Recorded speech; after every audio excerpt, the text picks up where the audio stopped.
Olá, voltamos com o nosso On The Rock, mais uma banda, mais um disco será hoje abordado por nós. Estou aqui ao lado do Marcelo. Tudo bem, Marcelo? Beleza, Jorge, e você? Tudo certinho? Beleza. Opa, então vamos lá, vamos falar do Metallica. Quando você fala do Metallica, se fala de rock de qualidade, né? Fala de outra instituição, que não é mais uma banda também, é uma instituição. Metallica hoje é uma super banda, né? Alcançou... É heavy metal, né? Vamos colocar que o Metallica é uma evolução do heavy metal, né? Que seria uma variante do heavy metal, né? Que seria o thrash metal, né? Embora eles não gostem desse nome thrash metal, mas ou seja, um metal mais pesado. Por exemplo, se você pegar o Judas Priest, que é um heavy metal tradicional, e pegar o Metallica, tá uma diferença. Que o thrash metal teve muita influência do punk. O Metallica estava evoluindo meio pro romântico, né? Não, o Metallica se tornou uma banda comercial. Infelizmente, né? Eu participei uma vez num programa, o Metallica está vivo ou está morto, e foi justamente isso. O Metallica, depois do Black Album, o Black Album foi um álbum de transição, ele fez Load, Reload, Sentenger, que são álbuns pops, ou seja, eles começaram a gravar com a orquestra sinfônica em grandes lugares, se tornaram uma banda pop. Tem qualidade? Muita qualidade. Para ganhar dinheiro, né? Para ganhar dinheiro. Mas, por exemplo, eles começaram a processar quem baixava as músicas dele. Pô, banda não precisa isso. Hoje, banda, o que ela faz? Ela tem que tocar. Ela toca e ganha grana tocando. Porque nenhuma rádio toca, dificilmente uma rádio vai tocar. E tem gente também que hoje, você vai no Brasil, o cara prensa o CD e distribui na plateia, deixa na internet para você baixar, porque hoje o interessante para a banda é o quê? É show. Pois é. Né? E o Metallica não. Cada centavozinho que ele tinha, eles queriam pegar. Então foi uma banda que se apaixonou pela grana, né? E é uma banda que ainda existe, né? Não, existe existe também das formações originais, da formação original, o James Hetfield, vocal, guitarra, e o Larry Zurich, batera. Então, a banda originária de Los Angeles, sim, com base em São Francisco, tá? Que era a chamada Bay Area, né? Onde tinha outras bandas de thrash como Anthrax, o Megadeth e o Slayer. Então, inclusive saíram numa turnê juntos, tem filmes assim dos quatro, né? Na formação atual tem alguém do início? Tem o James Hetfield e o Larry Zurich. O James Hetfield, guitarra e vocal, e o Larry Zurich, o batera. Porque a Metallica é uma banda relativamente nova em vista das outras que a gente tem abordado aqui. Ela é de 81, né? É uma banda que não é tão velha assim, então dá pra, né? Tinha o Dave Mustaine do Megadeth, ele era guitarrista, a primeira formação era o Larry Zurich, o Dave Mustaine, o James Hetfield e o Ron McGovern no baixo. Depois saiu, ele foi expulso pro bebedeiro. Imagina o cara do Metallica ser expulso pro bebedeiro. Né? O Dave Mustaine foi expulso, convidado a se retirar da banda, e entrou o guitarrista do Exodus, o Kirk Hammett, que está até hoje. Né? E também saiu o Ron McGovern, entrou o grande ídolo do Metallica, que é o Cliff Burton. O Cliff Burton era um figuraça, ele era um bicho grilo. Por exemplo, ele gostava muito de Buster Coach, gostava de músicas dos anos 70. É um baixista fora de série. Ele tocava com o dedo, ele não tocava com palheta, e ele usava aquelas calças boca de sino. Tremendão. Ou seja, ele era um bicho grilo tocando thrash metal, né? E ele era um líder da banda, né? E morreu estupidamente, né? Eles estavam numa turnê, não sei se foi da Suécia ou na Suíça, que eles estavam naqueles aqueles ônibus que tem aquelas beliches. Sim. O ônibus brecou, ele caiu, o ônibus passou por cima dele. Meu Deus. Foi um negócio assim meio muito punk, né? E houve assim, tipo, uma grande comoção na banda. Sim, teve um fato com uma vez, a banda ficou chocada, que ele era uma espécie do Bon Scott para a banda. Aí, uma vez o James Hetfield saiu de madrugada chorando e perguntando do cara tal. Ele era como se fosse um irmãozão mais velho, e um cara que abraçava todo mundo da banda, né? Mas ele gravou esse álbum, gravou primeiro o Kill 'Em All, né, que é um disco trechaço, uma porrada mesmo, e depois veio gravar o Ride the Line. Assim. Lançado em 27 de junho de 1984 pela Elektra Records. O nome do álbum é uma gíria usada entre os presidiários para designar os condenados à morte na cadeira elétrica, e a mesma é utilizada na capa do álbum. Sim. As letras do álbum abordam temas como o desespero, a morte e o medo da perda. Realmente, eu estive lendo as letras do álbum, realmente são letras bastante assim... porque introspectivas. Vamos colocar que foi uma revolução mesmo, porque antes você tinha as bandas que tipo Slayer, Você tinha algumas bandas assim que falavam só de satanismo, bruxaria. Então o Metallica já veio pegar uma coisa mais próxima da realidade. Sim. Inclusive, isso, vamos dizer que a influência que eles tiveram do punk, né? Eles gostam muito de Misfits, gostam muito do Sex Pistols, né? Eles gostam muito de punk. Então, essa influência do punk deu esse sentido de realidade para eles. Então, a música que a gente vai ouvir primeiro, Creeping Daddy, Death, né? Creeping Death. Death, exatamente. É uma canção da banda americana, a 7ª faixa do álbum de 84, Ride the Lightning, composta a partir da perspectiva do Anjo da Morte. A letra descreve a praga dos primógenos narrada no livro Êxodo. Uhum. A canção foi usada ocasionalmente como música de abertura do setlist da banda em diversas de suas turnês. É um exemplo clássico do tipo thrash da banda, embora seu andamento seja mais lento que o material do primeiro álbum, King and All. A seção do meio da canção, baseada em torno do coro ameaçador Die, Morra, sobre a progressão de acordes do modo frígio, é corriqueiramente usada para a participação do público nos shows da banda. Então foi lançada em 84 pelo selo Music for Nation do Reino Unido, e na França os lados B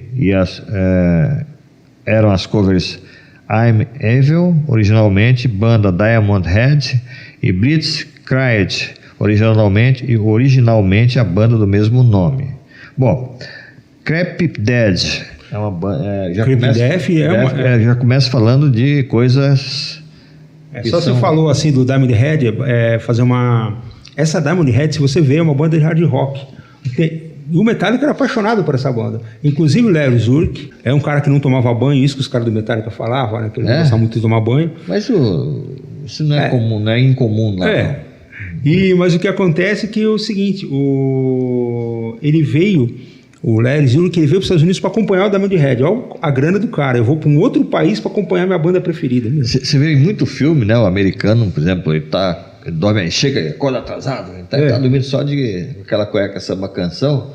Do jeito que ele acorda, ele veste a calça por cima, nem dá uma lavada, nada, né? Vai, se arruma e vai. Eu vou contar uma coisa antes de a gente ouvir a música, assim, uma pérola para vocês, uma pérola. Eu, uma vez, fui numa festa, tomei um pouquinho a mais, isso me deu um pouquinho de sono. Eu dava aula num cursinho e acordei atrasado. Acordei atrasado em cima da hora, eu peguei a primeira camiseta que eu tinha e coloquei. A camiseta era do Headfront, uma banda bem legal brasileira, que estava escrito assim, ó, como é que chama? Restart, o Restart faz aquele negocinho, né? Aquele coraçãozinho. Restart é o caralho.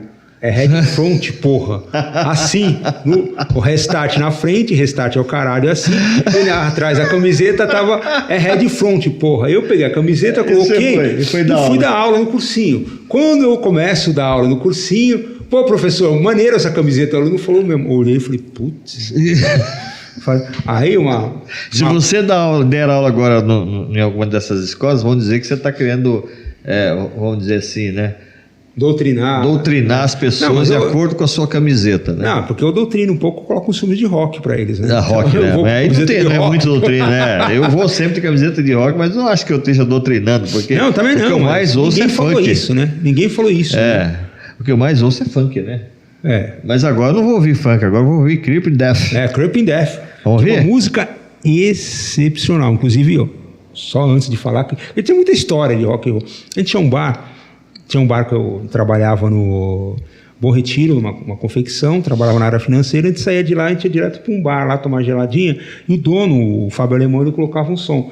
E um dia o sócio dele, que só curtia, ele não foi, e o sócio dele colocou o sertanejo. E a gente ficou acho que uns 10 minutos, Creeping Death, até que o cara colocou o Creeping Death, cara. Espantou todo mundo do bar, né? Só ficou a gente, mas tudo bem, ele colocou.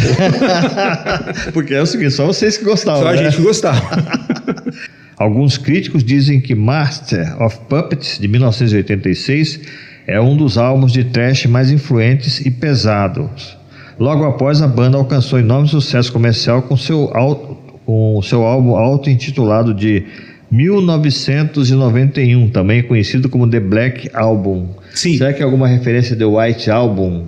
que é dos Beatles? Não sei por que eles colocaram isso aí. Inclusive era uma cobra. Vendeu 40 milhões. Era uma cobra desenhada, né? Muita gente que achava o Metallica muito pesado, né, começou a gostar do Metallica a partir desse a transição álbum. É uma transição para uma fase mais pop. Agora, antes disso, eles tiveram um álbum muito legal chamado And Justice for All, que foi a estreia do baixista Jason Newsted. Inclusive, eu fui nesse show que eles fizeram no estádio, no ginásio do Ibirapuera, em 1989. Estava nesse show. E foi um barato que eles entraram 9 horas em ponto. Todo mundo falou, pô, quem vai abrir pro Metallica? Quem vai pro Metallica? Ninguém. A gente viu as luzes piscando, né? Já entraram com Black Need. Eu falei, nossa senhora, quando a gente viu o Metallica, assim, 9 horas da noite, é o Metallica. Assim, depois que acabasse o show, ainda dava pra tomar uma pra ir pra casa. Não, né? A gente foi embora a pé. A gente falou, a gente dava meio assim, falou, vamos fazer o seguinte, o dinheiro que eu tiver gastando de ônibus, a gente gasta numa cerveja. Aliás, é uma troca boa, né? Uma troca boa, excelente. Excelente troca, né? O show acabou 11 horas, né? Então 2 horas de show. Pra que ficar andando de ônibus? Porque vamos exercitar as pernas, éramos jovens, né? tal. Todo mundo era jovem, tranquilo. Não tinha problema de dor na perna, nada, joelho e tal. Nada, tá tudo certinho. O álbum de estreia foi Kill and All, em julho de 83, pelo selo Megaforce Records. Tinha os selos que eram meio desconhecidos da gente. Sim, exato. Né? Esse disco, o Metallica, foi um choque quando chegou no Brasil, porque eles tinham um som totalmente diferente do que estava sendo feito. O álbum ajudou a estabelecer o thrash metal num subgênero do heavy metal por vigorosos riffs de percussão intensa, né? Sim, foi uma coisa desse tipo. Uma palhetada mais forte. O thrash tem como os riffs, assim, a palhetada é mais forte. A palhetada é bem mais forte. Para dar uma coisa mais pesada no som, né? Uma coisa mais consistente, né? E o Metallica tem muito disso. Tem muita banda de rock, por exemplo, eu gosto muito de Purple. Acho que Deep Purple é uma banda muito bacana. E ela começou com o rock mais pesado e agora está evoluindo um pouco pro pop. Eu acho que o Deep Purple perdeu um pouquinho com a saída do Hit Blackmore. Depois daquele show no Japão, era uma coisa mais blues. Depois daquele show do Japão, eles começaram a dar uma mudada, não sei por que... Quando eles fizeram a segunda formação do Deep Purple, a terceira na realidade... Que tem a música Black Knight? Não, Black Knight é ainda na fase do Gillan e Clover, né? Eles colocaram, quando eles começaram com o Coverdale e o Glenn Hughes, Coverdale no vocal, Glenn Hughes no baixo, eles trabalharam uma forma mais melódica. Por quê? Porque o Coverdale cantava soul, soul music, né? Embora branco, mas ele cantava soul music. Então a banda se tornou mais melódica. Mas o Burn, para mim, foi o melhor disco do Deep Purple. Agora, voltando ao Metallica... É um tipo de música que tem um público bastante específico, né?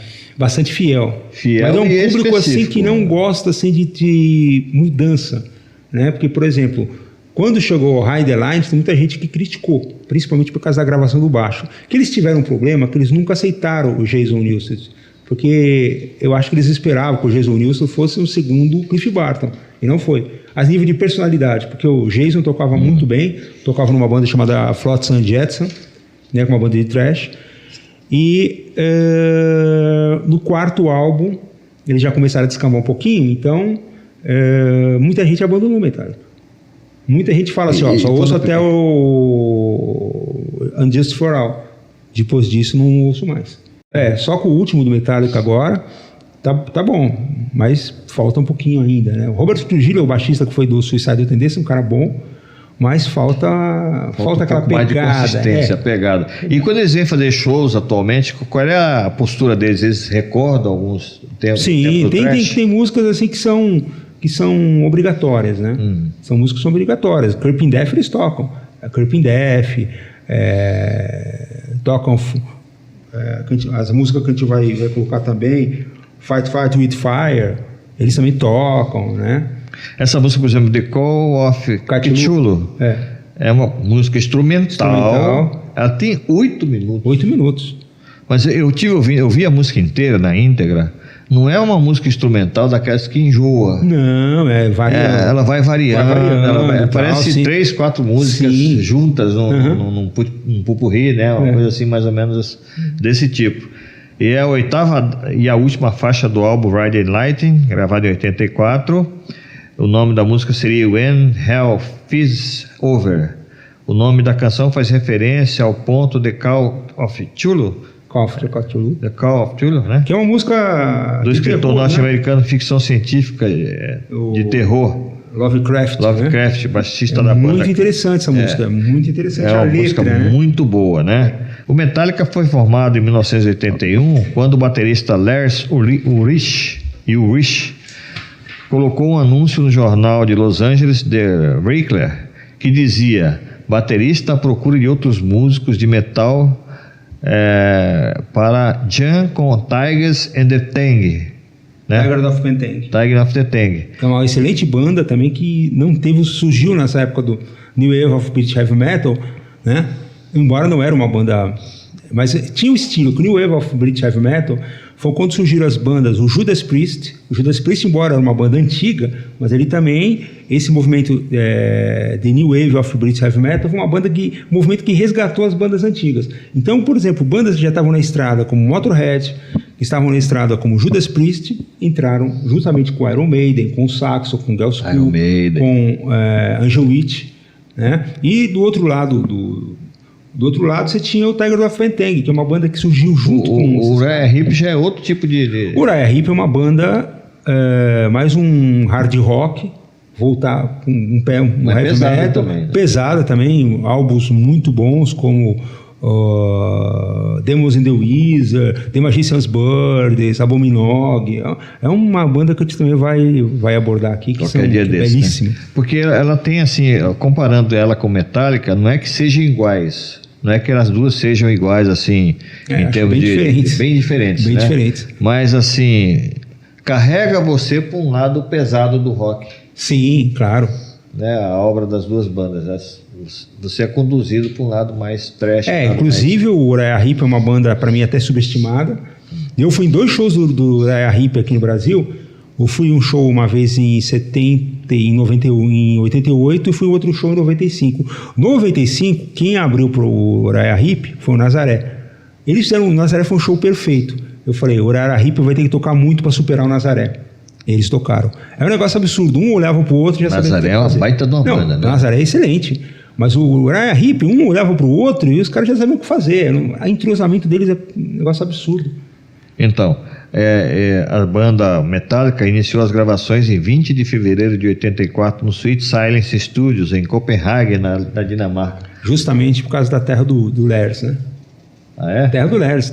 Lars é dinamarquês. E esse Flemming Rasmussen também, né, foi escolhido pelo Lars também, bem interessante.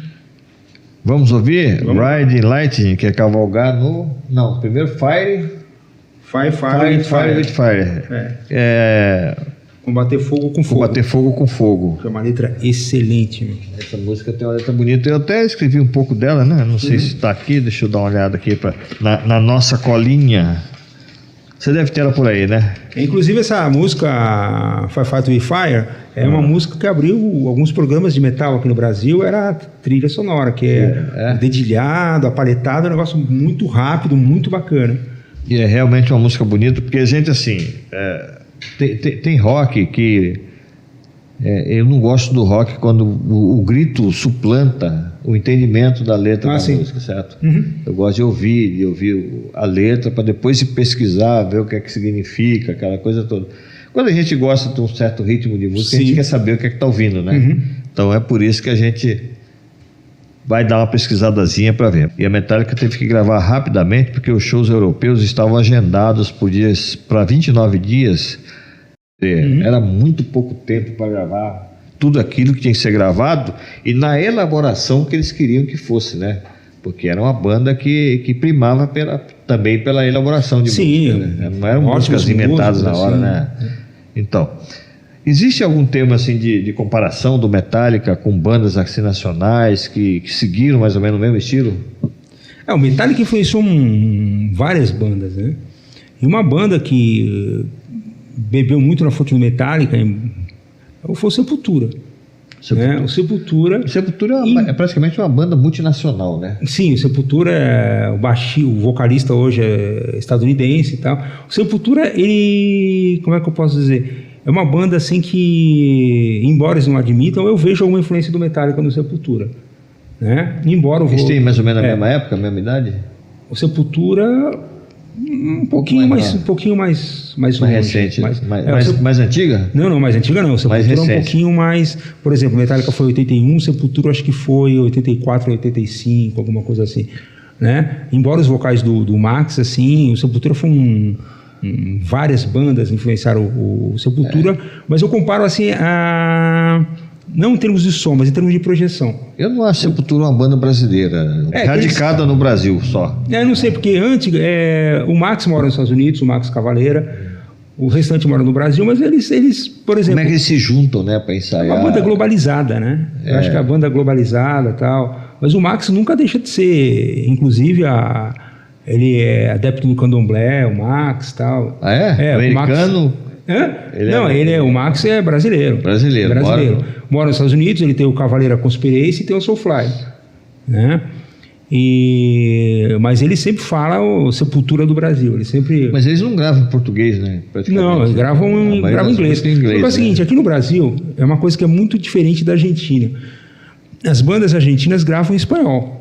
Eles têm uma coisa nacionalista muito forte. E o Brasil, eles querem o quê? Eles querem mercado lá fora. E lá fora você vai ter que fazer o quê?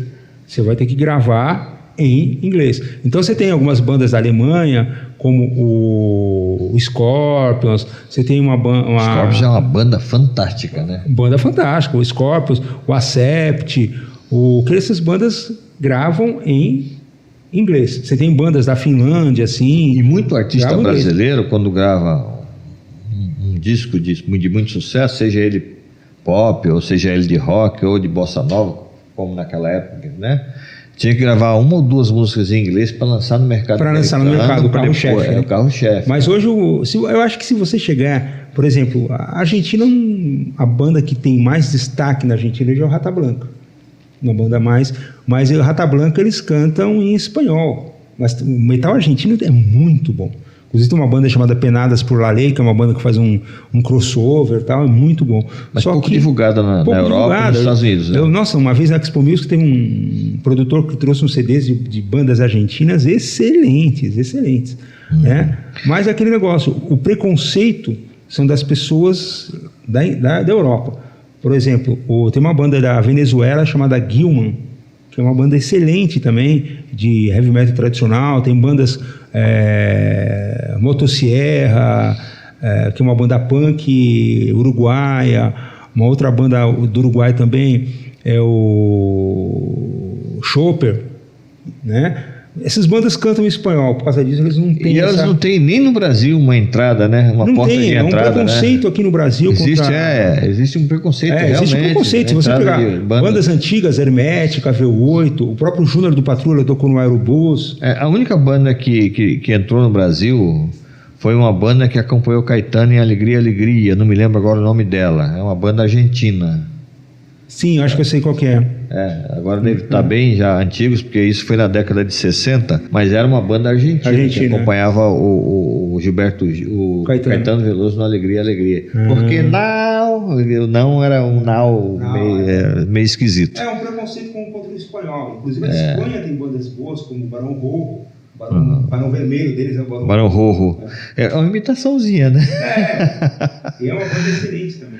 Vamos ouvir Cavalgar no Relâmpago, Bright in the Lightning, que é a música que dá nome ao disco, né? Diz o seguinte: espero pelo sinal para ligar o interruptor da morte. É o começo do fim. Eu acho que essa música pode ser encarada também como um hino contra a pena de morte, né? Que eu vou dizer, pena de morte, muita gente diz, pena de morte já foi provada que não funciona. Nada, né? Não funciona, não diminui a criminalidade, em alguns lugares até aumentou. E tem uma coisa, irreversibilidade da pena. De repente você matou um cara, uma pessoa morreu na pena morreu na cadeira elétrica e tal. Se descobrirem que teve um erro, não dá para voltar. Não dá para você julgar o cara de novo, pós-mortem, né? Eu falo, olha, se caso essa pena de morte for aprovada, acho que nunca vai ser no Brasil, porque o Brasil é signatário de um acordo que não, Mas é o seguinte, eu sempre pergunto para as pessoas, você é a favor que são a favor da pena de morte, né? Você é a favor da pena de morte se caso de erro sejam executados o promotor, o juiz e o membro do júri? Pois é. Aí o pessoal já fica meio, já né? fica meio assim. Só para dar uma consideraçãozinha e colocar uma lambuja para você, Fade to Back, eu tive pesquisando, essa música foi feita uma consulta popular e foi considerada a música mais bonita do disco. Eu vi gente chorando, inclusive no show. Com essa música, né? Essa música belíssima. Então, o que a gente tem mais a falar do Metallica e dessa onda que veio com essa banda pesada, essa banda Metallica, que hoje está mais para pop do que para... O Metallica foi um desbravador, né? Mas o Metallica, infelizmente, ele não é o que nem o Slayer. O Slayer é aquela banda que ela fala, nós somos uma banda de thrash metal e vamos continuar sendo. Nada de grandes gravações, tal. Inclusive, muita gente detonou o Diabolos em música do Slayer e tal. O Anthrax já teve eu adoro o Anthrax, uma banda de thrash bem legal também. Teve a sua variação também, o Megadeth também teve. E o Slayer é uma banda que se tornou mais fiel a esse estilo. O Metallica, então, deu uma descambada. Load, Reload e Saint Anger, para mim, é um discos assim para ser esquecidos. Eu não vejo nada de bom. Mais novos, né? Inclusive o Saint Anger parece que o Lars Ulrich está batendo uma lata, né? É um new metal muito chato, né? Quer dizer, não há como a gente lembrar do Metallica e admitir que hoje o nível tenha baixado a tal ponto, né? Ponto, se você tem... vamos colocar 3 discos, colocar o Kill and All, o Ride the Lightning e o Master of Puppets. Do outro lado você tem Hold, Reload e Saint Anger. Ou seja, a partir do álbum preto começou a degringolar de um jeito que hoje é inadmissível, né? É inadmissível. A gente assiste, por exemplo, então o desaparecimento de uma eu acho um caos criativo, né? Exatamente isso, caos criativo. Mas vamos ver a lambuja aí, uma lambuja, como sempre, né? Já dando aquele tchau, né? Vamos lá? Então, tchau, gente! Tchau, pessoal, até semana que vem.